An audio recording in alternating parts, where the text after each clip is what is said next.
આકાશમાં તારો જોઈએ તો એ તારો ત્યાં હોતો નથી. એ તો ક્યારનો એનું સ્થાન બદલી ચૂક્યો હોય. કોઈ નદી કિનારે બેસીએ 1 કલાક તો આપણને એમ થાય કે આપણે 1 કલાકથી આ નદીને ઓળખીએ છીએ. પણ એ ભૂલ છે. આપણે 1 કલાકથી કિનારાને ઓળખીએ છીએ. નદી તો ક્યારની આગળ વહી ગઈ છે.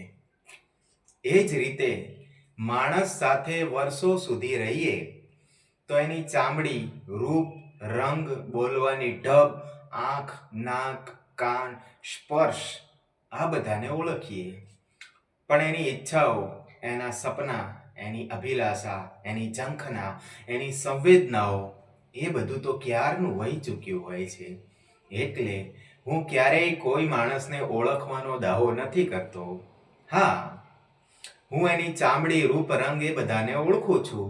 જેમ હું મારા ઘરે આવતી બિલાડીને ઓળખું છું એ જ રીતે.